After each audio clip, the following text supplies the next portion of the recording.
The Oregon Trail is a 2,200-mile historic east-west wagon route and immigrant trail that connected the Missouri River to valleys in Oregon. The eastern part of the Oregon Trail spanned part of the future state of Kansas and nearly all of what are now the states of Nebraska and Wyoming. The western half of the trail spanned most of the future states of Idaho and Oregon. Travelers would often start their journey with full wagons of supplies and mementos of their lives back east. However, as they met the dangers of hostile Native American tribes crossing rushing rivers and bad weather, they had to begin to abandon items from their wagons. Knives, clothes, soap, buckets, and emergency supplies were found alongside the trail. People died often as they traversed the trail. Disease, accidents, and weapon discharges were just a few reasons travelers would lose their lives. Family members and friends would have to make rudimentary graves along the wagon-rutted road. After a cross made of wood would be the only marker for these graves to mark where their loved ones rested. This is where the journey of the Oregon Trail begins. Travelers got their supplies at the start of the trail. They need to buy oxen, weapons, bullets, spare parts for the wagons, and other essentials. Though oxen are extreme labor animals, they had to pack light. Going up hills would be grueling and would wear out the oxen. Some journals left along the side of the trail say things about not bringing so many mementos. If you pack too heavy, you might have to throw away some items. As you can see, the shops here would have some things travelers would need on the trail. It was good profit after all. For instance, I need a new wheel. The shop sells one for 5 gold nuggets, so I pay and grab my wheel. This is Fort Kearny. It was built in 1848 and is in Nebraska. Fort Kearny was originally named Fort Childs, but was changed to Fort Kearny in honor of General Stephen Kearny. The early years of the fort were relatively peaceful. After 1854, however, the area around the fort in northern Kansas and southern Nebraska increasingly came under the hostile activity of the Cheyenne and the Sioux tribes. In the summer, these tribes attacked white settlers and wagons along the trail, and the fort became a center for refugees fleeing from attacks. Our build has a trading system so you can buy a gun, ammunition, food, and cattle. We have built a blacksmith that is in the fort, and you can buy some minerals here. The stables are for horses. An armory is in here to demonstrate the weapon storage of the fort. If you move on, you'll find the living quarters where settlers and soldiers can rest. Onward to the weapon repair room, you can get your weapon repaired.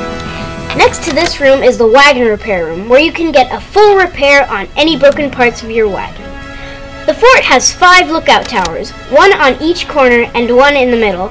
The tower in the middle has a tripwire and button-activated system for defense.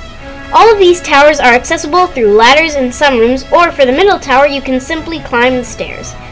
Outside our fort is a hostile Indian village that might have attacked the settlers and fort. The Missouri River begins in the Rocky Mountains of western Montana and flows into the Mississippi River. The river is 2,300 miles long. The present course of the Missouri River was formed about 115,000 years ago. Travelers on the Oregon Trail had to cross the Missouri River several times on their journey. There are 4 ways to cross the river. When the water was deep, travelers had to turn their wagons into boats. They would need to lash fallen trees and rods together with rope to create a scow, a type of raft. Then, they would drive posts into the scow for keeping the wagon in place. Often, when Native Americans were present, they would help travelers by securing leather boats to get their belongings across the river. If the water in the river was shallow, travelers would drive straight across it with their teams of oxen. What was too heavy would be removed from the wagons to make it easier for the oxen to pull the wagon across the riverbeds. Travelers would work to help their neighbors carry items across the river on foot, and children were usually carried across as well. If the water was shallow, but the wagon was too heavy, and the water was too fast, neighbors would double up teams of oxen for each wagon and slowly get everyone's wagon across one at a time. Here you can trade with Native Americans to build a bridge for you so you can cross the river. Sometimes Native Americans would charge tolls to cross bridges that they have built. Travelers would also pay a local ferry to get them across the river.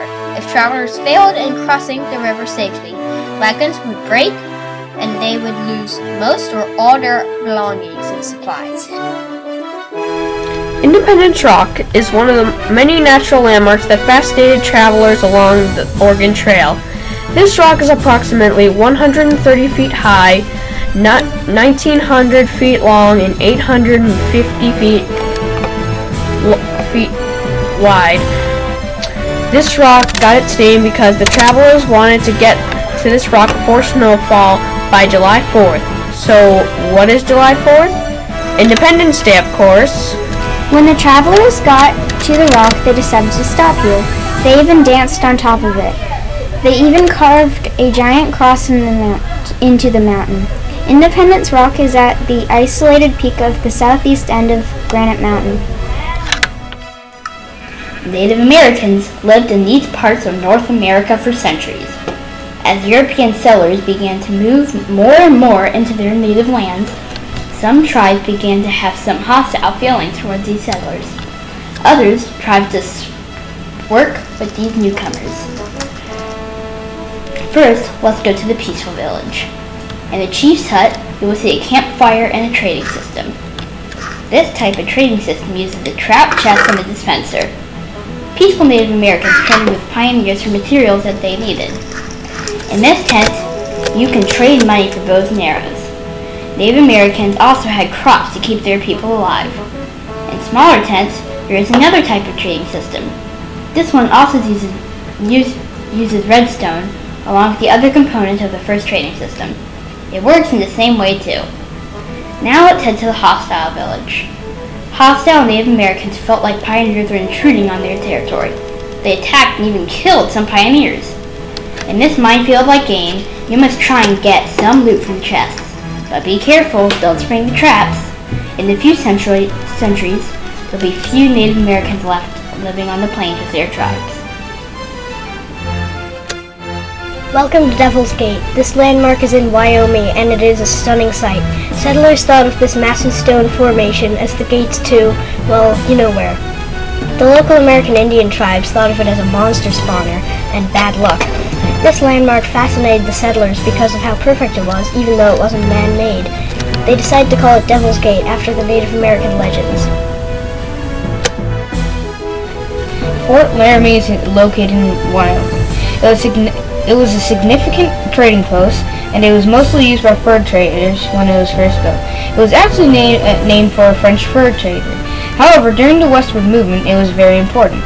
Its purpose along the Oregon Trail was to protect and supply wagon trains. Our trading system includes redstone droppers. You put a certain amount of gold nuggets in the hole, and the thing you need will come out of the dispensers. Fort Laramie later became a major link in the Pony Express, overland stage, and transcontinental telegraph systems. Welcome to the well-known landmark Chimney Rock. It's located in Nebraska. If you were wondering why it was named Chimney Rock, lots of people that went on the Oregon Trail said it looks a lot like a chimney. It was known to be the most famous landmark on the trail. While people were on the trail, they drew sketches of it. That's how fascinated they were. When they reached the landmark, they knew they were near the end of the Great Plains and the beginning of the Rocky Mountains. The South Pass is an important part of the Oregon Trail. It was the easiest route through the overwhelmingly rough Rocky Mountains. The South Pass was a long, rocky strip of land that marked the Continental Divide. Europeans first learned of the South Pass in 1812, though Native Americans knew of this route for centuries. Travelers wanted to reach the trail before the snow fell in mid to late October.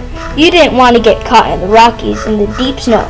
Travelers could become trapped in the mountain for months and become victim to diseases, hypothermia, and starvation. Around the South Pass, you see mountains. They get progressively bigger. Suddenly a storm comes as you come to the biggest mountain. Storms were a trial when facing the Rockies. Pioneers had two choices, to go around the mountains or to hike through the mountains. Your choice is to hike through the mountain because going around the mountains would take too much time.